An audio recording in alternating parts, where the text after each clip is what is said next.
Muy buenos días. 12 de marzo del 2022. Esta es la segunda parte del programa de ayer que se titulaba ¿A quién beneficia el levantamiento de las sanciones en Venezuela? Antes de pasar a ese o darle continuidad a la explicación, ¿a quién beneficia las sanciones o el levantamiento de las sanciones en Venezuela? Es necesario que nuevamente aborde el tema de la crisis ruso-ucraniana o la invasión de Rusia o de Vladimir Putin a Ucrania. Los acontecimientos siguen desarrollándose. La ofensiva rusa se ha intensificado, pero la resistencia ucraniana también sigue fuerte e incólume.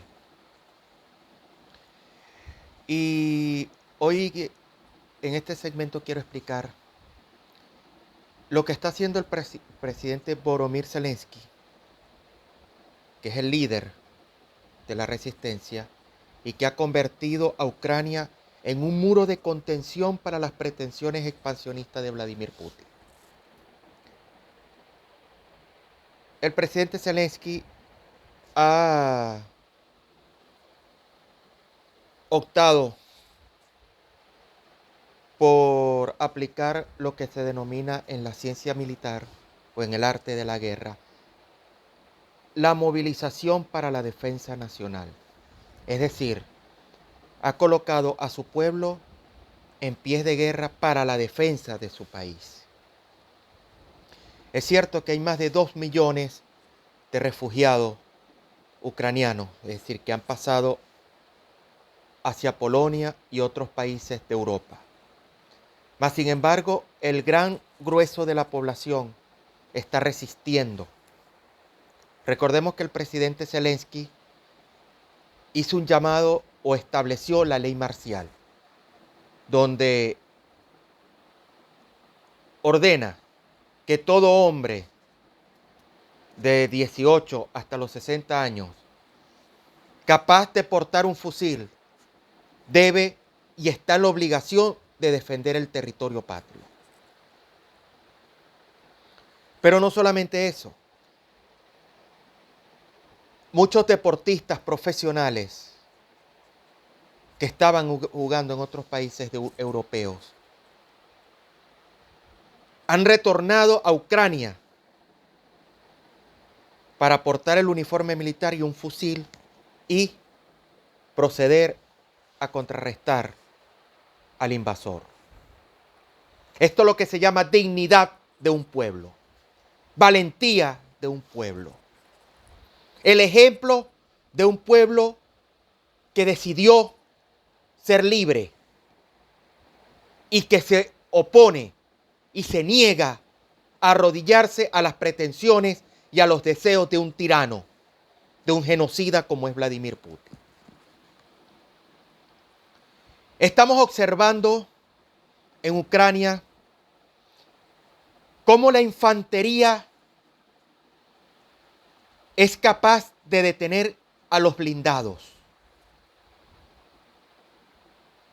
Esto demuestra que un soldado que tenga voluntad, honor, dignidad y sobre todo valentía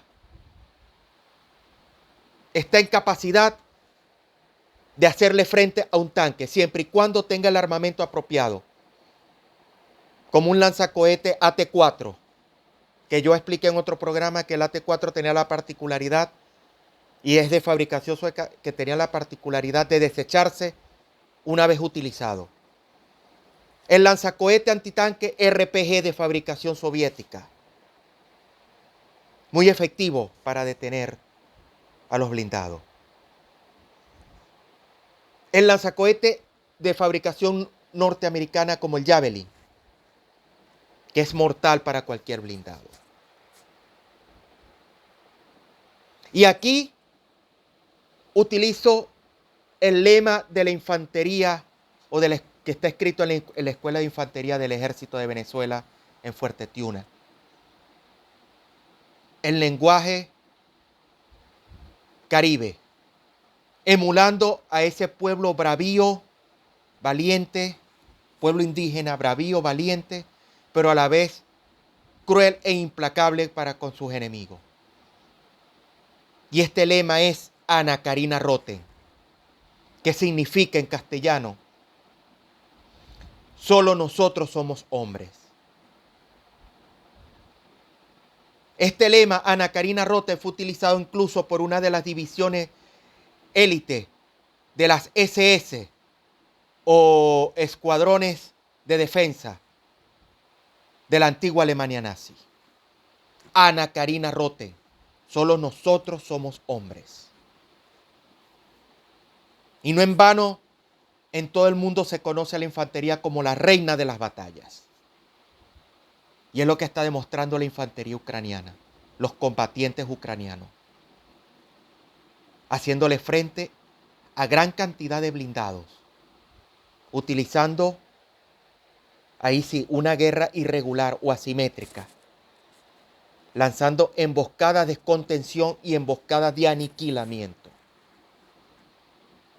Bravo por el pueblo ucraniano, pero sobre todo bravo por el presidente Volodymyr Zelensky, que demuestra liderazgo, tenacidad y determinación, no solo en la política, sino en la guerra. Ejemplo para todos los líderes y que líderes del mundo. Allí está, resistiendo junto a sus ministros, esperando todavía más ayuda de Europa. 15 días de intervención militar de Rusia en Ucrania y no han podido tomar su capital, Kiev.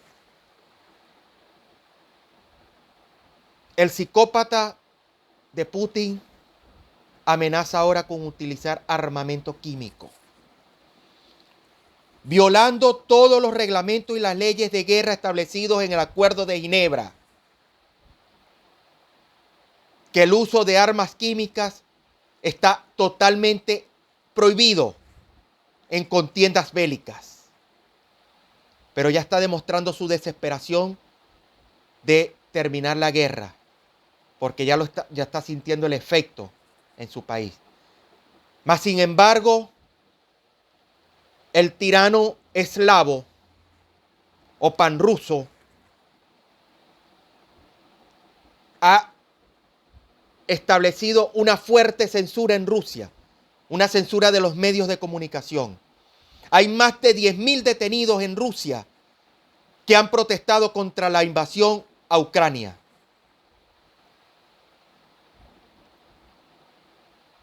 Pero ahí está. En Ucrania no solamente se está librando una guerra en el terreno o el teatro de operaciones. Se está librando una verdadera guerra o acción psicológica que por los momentos está ganando Ucrania. Estamos en la era digital, donde todas las guerras son televisadas. La primera guerra televisada en el mundo prácticamente fue la guerra de Vietnam. Y los horrores de esa guerra le costó la victoria a los Estados Unidos en aquel momento. Porque hay que aclarar que Estados Unidos ganó la guerra militar, pero perdió la guerra política y la guerra comunicacional, que supieron explotar los norvietnamitas. Cuando se dio la ofensiva del Tet en 1971-72, que agarró por sorpresa a los survietnamitas, más no a los norteamericanos, porque habían recibido informes de inteligencia que era muy posible que Vietnam del Norte, junto con el Vietcong o la Liga Vietnamita de Liberación, fundada por Ho Chi Minh, pero se le decía Vietcong o Coco de Vietnam, que así lo estableció la CIA, o como le llamaban, Charlie, según el alfabeto, el alfabeto fonético de los americanos. La ofensiva del Tet, que fue ideada por Ben Guyen con la finalidad de derrotar a Vietnam del Sur y expulsar a los norteamericanos, bajo el principio de masa, el principio de la masa, o sea, lanzar gran cantidad de hombres a la ofensiva, sin importar el costo de la misma, fue un total fracaso para Vietnam del Norte en ese momento, porque condujo al aniquilamiento total del Vietcong, porque los norteamericanos pudieron repeler cada uno de los ataques. Y la última batalla que se dio para ese momento fue la batalla de la Ciudadela o la antigua ciudad imperial de Hue, la batalla de Hue, que era donde al final se atrincheraron los norvietnamitas y lo que quedaba del Vietcong. Mas, sin embargo, el simple hecho de un ataque a la embajada norteamericana en la antigua ciudad de Saigón, que era la capital de Vietnam del Sur en ese momento, hoy ciudad Ho Chi Minh. El ataque de 5 combatientes del Vietcong a la embajada, eso fue lo que en ese momento explotaron los medios de comunicación de tendencia demócrata.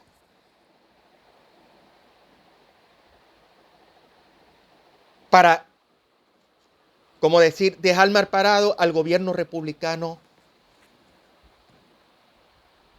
de ese momento. Y esas imágenes del ataque a la embajada norteamericana le costó la guerra a los Estados Unidos, porque en ese momento no hubo ningún tipo de censura. Basado en la primera enmienda de la Constitución de los Estados Unidos de Norteamérica, que garantiza la libertad de expresión y de información, el gobierno permitió que los corresponsales de guerra de las diferentes agencias de noticias informaran lo que estaba pasando, pero a la vez desinformaran. Es lo que estamos viendo hoy, tantas décadas después. Y esto lo quiero llevar a la reflexión, porque la irresponsabilidad de algunos periodistas y de algunos medios de comunicación pueden conducir al desastre a una nación o a un personaje. Y me recuerda que el mejor general, a mi parecer, a mi entender, norteamericano o americano durante la Segunda Guerra Mundial, que era del arma de los blindados, el general de 4 estrellas George Patton, un hombre de carácter fuerte, decidido, siempre avanzando, fiel creyente de la guerra de movimiento y no la guerra estática. Enfrentó en varias ocasiones la malintención de los periodistas que cubrían la Segunda Guerra Mundial. Eso lo pueden ver en la película Patton, protagonizada por ese gran actor, hoy ya fallecido, John Score, quien también en 1985 hizo una serie excelente, que era La vida de Mussolini, y él personificó en ese momento al dictador fascista de Italia, Benito Mussolini. Pero volviendo a George Patton. George Patton se vio en muchos problemas con el alto mando, es decir, con Eisenhower y con el jefe de Estado Mayor del ejército de las Fuerzas Armadas norteamericanas, el general Marshall, porque era un hombre que no medía sus palabras, decía lo que pensaba. Era un hombre de acción, pero sobre todo profundamente anticomunista. Una vez ganada la Segunda Guerra Mundial, Patton es nombrado gobernador de Múnich, donde había nacido propiamente el nacionalsocialismo de Adolf Hitler. Y la misión de Patton era gobernar Múnich como gobernador militar, y al darse cuenta de que para gobernar iba a necesitar de antiguos miembros del partido nazi. No le importó la ideología, no le importó su tendencia, lo que le importaba era la excelencia administrativa, la eficiencia en el ejercicio de las funciones. Esto le llevó una animadversión del general Eisenhower, comandante supremo de las fuerzas aliadas en Europa.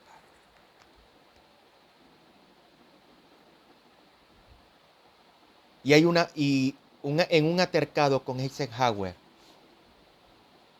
porque Eisenhower ya tenía sus miras en la presidencia de los Estados Unidos, es decir, enfrentar a Harry Truman como candidato republicano, mientras Truman era demócrata.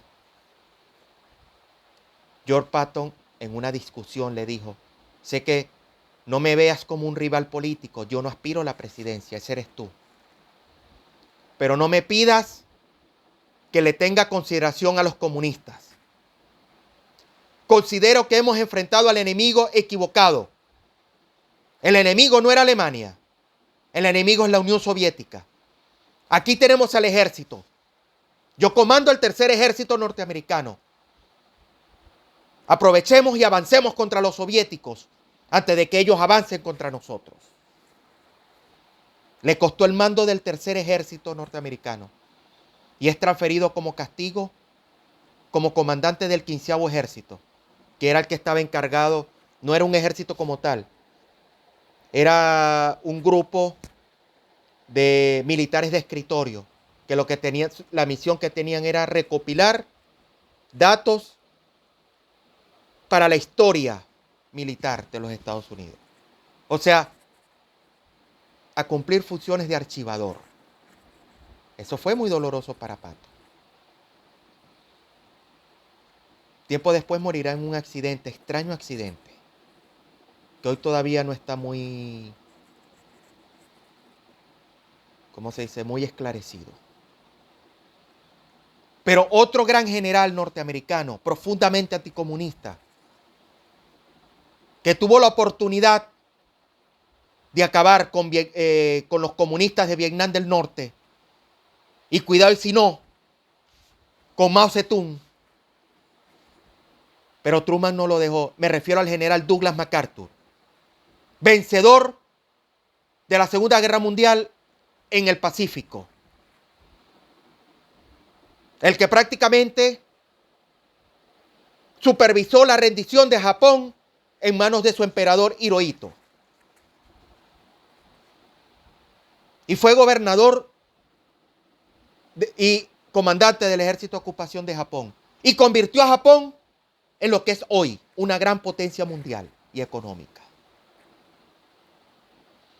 Cuando le tocó comandar a las tropas norteamericanas, a las tropas de las Naciones Unidas por la guerra de Corea, pidió permiso para avanzar hacia Pekín, porque China había ingresado a la guerra sin previo aviso y sin declaración de guerra alguna, en apoyo a Vietnam del Norte. Y en ese momento el ejército norteamericano tenía más que capacidad para llegar a Pekín y acabar con Mao Zedong, ese genocida causante de la muerte de más de 50 millones de chinos. Pero no se le permitió. No se le permitió. Porque Truman, demócrata al fin, cobarde al fin. Hoy se están pagando las consecuencias de no dejar que estos dos hombres le pusieran final al comunismo, uno en Europa, el otro en Asia. Y hoy el mundo está pagando las consecuencias del avance del comunismo en el mundo, en todo el globo terráqueo. Aunque dice que Putin no es comunista, pero es un hombre formado en la KGB. Piensa como soviético. Es un autócrata soviético. Es un dictador, un asesino soviético. Que hoy amenaza a la humanidad. Pero hubo muchos medios de comunicación que lo colocaron como un gran estadista. Ahí están las consecuencias. Bien, tengo que hacer un corte, ya regresamos en su programa El Búnker.